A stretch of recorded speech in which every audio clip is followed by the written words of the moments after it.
Now, Lynn, this question's for you. We'll start with you on this one. Where do you look to for inspiration and ideas to improve our community? The best source, I think, of inspiration to improve our community are the folks that live here. I only live in one house, on one street, in one neighborhood. I don't live in all the parts of our community. So I think the voice of the people that live here is my best inspiration. I think also the folks that have served before us. As I said, bringing the mayors and council members together to hear what they worried about in 1960 and 1964. It was really a strong driver to how we got here and what we need to have going forward. I also think it's good to see what other communities have done. There are lots of good examples around the state where we can learn from, but I think our best inspiration is from the folks who live here and work here every day, because you experience Clovis differently than I experience Clovis, and that's what drives the work on the city council. Thank you. Paul?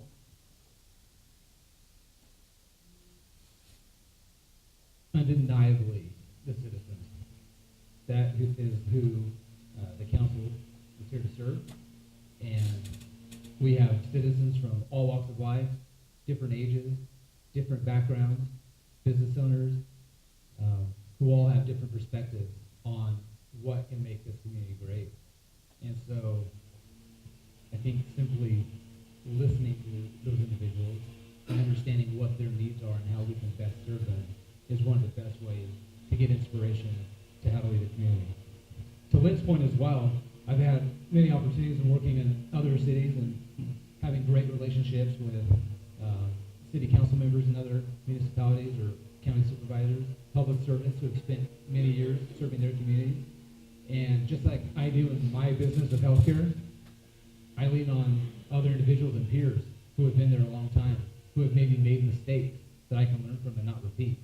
And so the inspiration would be from our own citizens, and then also from peers who have been in my position, who have done what I'm doing now, and who have learned from that, and I can learn from them.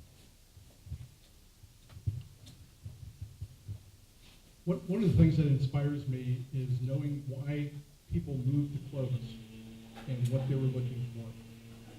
In 1960, my in-laws came to Clovis, and they dressed up because they didn't think that they would get a house sold to them because of the color of their skin.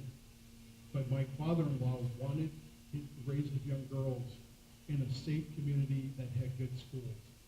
We need to remember that people came to Clovis, those of us who weren't born here, for a reason. And that needs to inspire the actions that we take as a council member.